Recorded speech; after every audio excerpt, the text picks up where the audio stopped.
In this video lecture, we are going to see about multi-stage amplifiers. First, we'll see the objective of why we have to study the multi-stage amplifiers. So, in many applications, the characteristics like the voltage gain, the input impedance and the output impedance may not be satisfied with a single configuration of amplifiers, like either your common emitter or common base or common collector. We have already seen that common base, common emitter, common collector amplifiers. So these amplifiers, they differ in their characteristics. So in many applications, from a single stage amplifier, we will not be able to meet out all the specifications. So therefore, we end up with multi-stage amplifiers. So in this unit or in this video lecture, we are going to see about multi-stage amplifiers, how to connect the different multi-stage amplifiers, okay, which is called as your coupling methods. So the need for multi-stage amplifiers, I have already said that in some cases we want to have a better voltage gain and better output impedance, input impedance. So we go for multi-stage amplifiers since it could not be satisfied with a single stage amplifier configurations. So there are two types of connections. One is cascade connection, another one is cascode connection. Okay, so the different amplifiers can be connected in either cascade or cascode.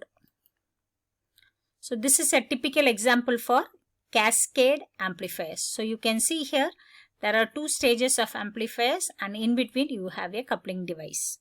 Okay, so it connects both the amplifiers together to form a single amplifier because we give the input to the first stage but we tap the output from the second stage. So this forms a multi-stage amplifier which is being connected in cascade format. Okay, so the different coupling methods. There are different coupling way to connect your amplifiers. So the first one is direct coupled. In case of direct coupled, the output of the first stage directly feeds the second stage. So without any coupling capacitors or nothing, so it will be directly connecting the first stage output will be directly connected to the second stage input. So because of this, the DC biasing of your second stage has to be taken care of. Else your transistor second stage, either it could enter into the cutoff region or saturation region. So we have to take care of that. Okay, but it is a very easiest way to couple the method because we need not worry about what amplifier it is the first stage, what amplifier is the second stage. We need not worry about that. Directly we will be able to connect it. Next we have RC coupled amplifiers. So in case of your RC coupled amplifiers, in your first case the problem is biasing, because if the first stage has got some DC voltage output, that will be fed to the second stage, so which will be affecting your output of your second stage. So that will be taken care in case of your RC coupled. So we'll use the coupling capacitors. So the output of the first stage through the coupling capacitor, it will be fed to the second stage. So therefore the DC biasing issue is being solved.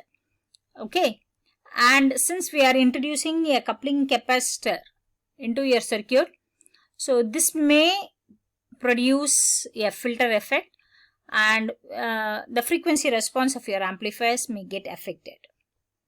Next one is your transformer coupled. So we all know that the transformer is a best impedance matching device, because always either at the primary or at the secondary, the proportion of the ratio of your product VI is going to be constant. Okay, so whether it is your step up or step down transformer, always the ratio at a primary to secondary, it is going to be a constant. Okay, so power relation is maintained there. So therefore it helps in doing the impedance transformation. Okay, so it will be just like an inductive coupled. There will not be direct coupling connections. So through mutual coupling, the signal will be passed from your first stage to second stage. This is easy, but you can think of you using a transformer in an amplifier circuit, then the circuit will become bulkier. Okay, so that is a disadvantage, and at high frequencies, okay, the coil losses is going to be more, so which has to be taken care of. Next, so we'll take a simple cascade amplifier. I can call this amplifier as a RC coupled amplifier because through the coupling capacitors I have connected this, so I can call this as an RC coupled amplifier. This is a two-stage RC coupled amplifiers. There are two stages of amplifiers. Both the stages or amplifiers are CE configurations. Okay, I am taking only two CE amplifiers which is been connected in cascade. Okay, the signal is fed to the first stage and output of the first stage feeds the second stage and you get the output here. So we'll replace your amplifier with the AC equivalent circuit. So the first stage, it is bypassed. Okay, our RE is bypassed by a capacitor. Here also the RE is bypassed by a capacitor. So the RE will not play any role for your AC analysis. So therefore this can be removed and we will replace all this resistor with it and your transistor with the small equivalent circuit. So we obtain this. Okay, so the first stage, it is your transistor is replaced by R pi and its current source is given as GM-V pi. Okay, and for the second stage, your transistor is replaced by R pi 2 and its gain factor is given by GM2 V pi 2. So now our aim is to do the small signal analysis. That means we want to find out the input impedance, the output impedance, the voltage gain, everything. Okay, so first we take up the voltage gain. So voltage gain is nothing but the ratio of V0 by Vs. Okay, so but what is Vs? Since R1 is parallel to R2 parallel to R pi, so my Vs is equal to V pi. Okay, so I can easily arrive at the conclusion that Vs is equal to V pi. And what about my V0? V0 is nothing but it is minus I0 RL. And what about my I0? It is equal to IC2, which is GM2 V pi 2. So therefore I can write the drop across my RL is minus GM2 V pi 2 into R0 parallel, R02 parallel RL. Okay. So I have written it is minus GM2 V pi 2 into R02 parallel RL. But what about my V pi 2? I have to express that V pi 2 in terms of Vs. Vs is nothing but my V pi. So I have to express my V pi 2 in terms of V pi. Okay. So if you look at the V pi 2, so V pi 2 is the drop across the R pi 2. Okay. So you want to find out the drop across R pi 2. So therefore we take up this section of your amplifier, that is the collector from your first stage till the base of your second stage. We take up this part. So I can see that this is the current source which is feeding all this resistor. So it is all of them are in parallel. So it is R0 parallel, RC parallel, R1 parallel, R2 parallel, R pi 2. Okay, so that will be the current multiplied this equivalent resistance will give you the voltage drop across your R pi 2. So I have given this as minus GMV pi, R0 parallel, RC parallel, R1 parallel, R2. It is I have given in the shown in the diagram as it is R2 dash. So therefore I have used this as R2 dash parallel R pi 2. And we have already established the relationship between Vs and V pi. Vs is equal to V pi. So substituting this, okay, instead of V pi I can substitute it is Vs, and this V pi 2 I will substitute in the first equation. So it will become minus GM2 into minus GM V pi. V pi is nothing but Vs. So it is minus GM into Vs, R0 parallel, RC parallel, R2 dash parallel, R pi 2 into R02 parallel RL. So which I have given here. Okay. So this is the voltage gain. Now you can see it is the product of your transconductance of your first amplifier as well as second amplifier. Okay. So the voltage gain is being improved. You can easily see from this equation the voltage gain is being improved. And coming to the input impedance. So the input impedance seen by the source is nothing but it is R1 parallel, R2 parallel, R pi. And we know that out of all this biasing resistance and other things, the R pi is the smallest quantity. So Zi is approximately your R pi. Okay.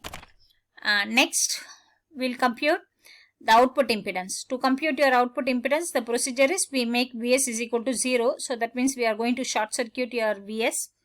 So when Vs is made 0, your V pi is equal to 0. When V pi is 0, this current source is now open source because current is 0. It means it is an open source. then all this will be in parallel.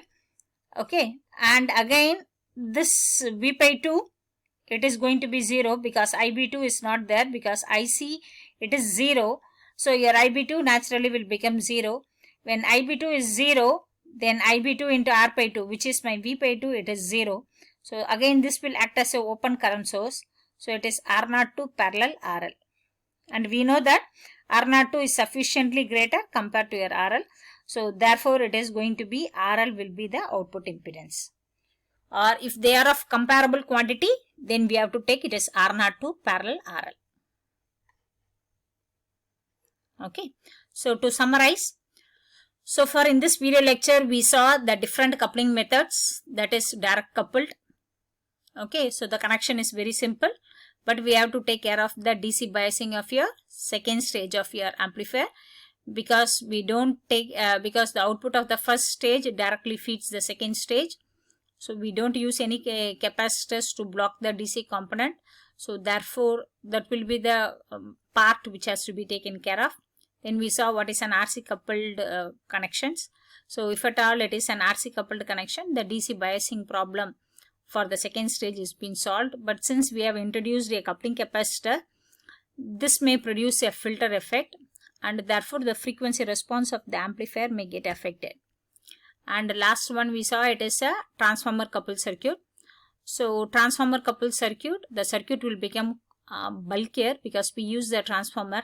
There is no physical coupling connections. It is only through mutual connections the signal will be transferred from first stage to second stage. Okay. And then now next we saw the cascade amplifiers.